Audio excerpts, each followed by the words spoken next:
ഈശോ മിശിഹായിക്ക് സ്തുതിയായിരിക്കട്ടെ. യേശുവിൽ സ്നേഹം നിറഞ്ഞ സഹോദരങ്ങളെ, കർത്താവിൻ്റെ തിരുവചനം നമുക്ക് ധ്യാനിക്കാം. മർക്കോസിൻ്റെ സുവിശേഷം 10-ാം അധ്യായത്തിൻ്റെ 50 മുതലുള്ള തിരുവചനം നമ്മൾ വായിക്കുമ്പോൾ, 50-ാമത്തെ വചനം വായിക്കുമ്പോൾ നമുക്ക് കാണുവാൻ സാധിക്കും, അവിടെ ബർത്തിമ്യൂസ് എന്ന് പറയുന്ന ഒരു അന്ധയാചകനെ കുറിച്ച് നമുക്ക് കാണുവാൻ സാധിക്കും. യേശു വരുന്ന വഴിയരിയിലിരുന്ന് ഭിക്ഷ യാചിച്ചുകൊണ്ടിരുന്ന ഒരു ഭിക്ഷക്കാരൻ. അവൻ യേശുവിനെ പറ്റി കേട്ടിരുന്നു. അവന് കണ്ണിന് കാഴ്ചയില്ലായിരുന്നു. അവൻ ആരോ പറഞ്ഞു കേട്ടു യേശുവാണ് ആ വഴിക്ക് വരുന്നതെന്ന്. അത് കേട്ടുകൊണ്ട് അവൻ യേശുവിനെ വിളിച്ച് പ്രാർത്ഥിക്കുന്നുണ്ട്. യേശുവിനെ വിളിച്ച് പ്രാർത്ഥിക്കുകയാണ്. നസറായനായ യേശുവേ, എൻ്റെ മേൽ കനിയണമേ എന്ന് പറഞ്ഞുകൊണ്ട് അവൻ യേശുവിനെ വിളിച്ച് പ്രാർത്ഥിക്കുന്നു. ജനക്കൂട്ടത്തിലുണ്ടായിരുന്ന പല പരീശന്മാരും ഈ പറയപ്പെട്ട ബർത്തിമ്യൂസിനെ ശാസിക്കുന്നുണ്ട്. മിണ്ടാതിരിക്കടാ എന്ന് പറഞ്ഞ്, നീ ബഹളം വയ്ക്കുകയാണോ എന്ന് ചോദിച്ചുകൊണ്ട് അവനെ ശകാരിക്കുന്നത് നമുക്ക് കാണുവാൻ സാധിക്കും. എന്നാൽ അവനൊന്നുകൂടെ ഉച്ചത്തിൽ വിളിച്ച് പ്രാർത്ഥിച്ചു, നസറായനായ യേശുവേ, നീ എന്നിൽ കനിയണമേ. ഈ വിളി കേട്ട ദൈവം മുമ്പോട്ട് നടന്ന യേശു അവിടെ നിന്നു. അവിടെ നിന്ന് കഴിഞ്ഞതിന് ശേഷം ചുറ്റുമുള്ളവരോട് പറഞ്ഞു, അവനെ എൻ്റെ അടുത്തേക്ക് കൂട്ടിക്കൊണ്ടുവരിക.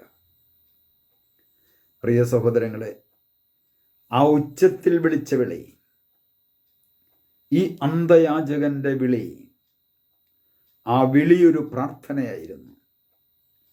ആ പ്രാർത്ഥന യേശുവിൻ്റെ കാതുകളെത്തി. ആ കാതുകളിൽ ഈ അന്ധയാചകന്റെ പ്രാർത്ഥന കേട്ടപ്പോൾ യേശു അവിടെ നിൽക്കുകയാണ്. അതുമാത്രമല്ല, അവനെ യേശുവിൻ്റെ അടുത്തേക്ക് വിളിക്കുന്നു. അവൻ പുറംകുപ്പായം വലിച്ചെറിഞ്ഞതിന് ശേഷം തുള്ളിച്ചാടി കർത്താവിൻ്റെ മുമ്പിലേക്ക് ഓടിച്ചെല്ലുകയാണ്. യേശു അവനോട് ചോദിക്കുന്നു, ഞാൻ നിനക്ക് എന്താണ് ചെയ്തു തരേണ്ടത്? അവനൊന്ന് കാര്യം മാത്രമേ പറഞ്ഞുള്ളൂ, കർത്താവേ, എനിക്ക് കാഴ്ച ലഭിക്കണം. കർത്താവിൽ നിന്നും അവന് കാഴ്ച ലഭിക്കുന്നു. അവൻ കർത്താവിനെ മഹത്വപ്പെടുത്തുന്നു. കർത്താവ് അവനെ കാഴ്ച കൊടുക്കുന്നു. അവൻ കർത്താവിനെ മഹത്വപ്പെടുത്തുന്നു.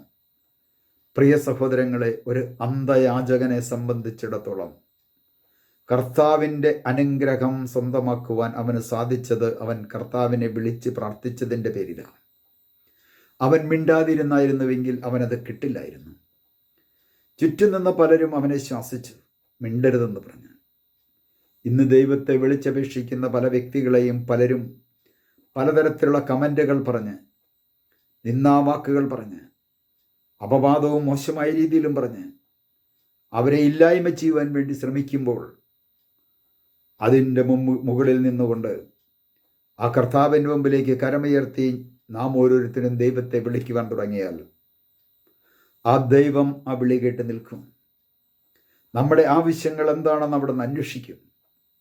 ആ ആവശ്യങ്ങൾ അവിടുന്ന് നമുക്ക് നടത്തിത്തരുമെന്ന് ഈ ബർത്തിമ്യൂസിൻ്റെ ജീവിതത്തിൽ നിന്നും നമുക്ക് തിരിച്ചറിയാൻ പറ്റും.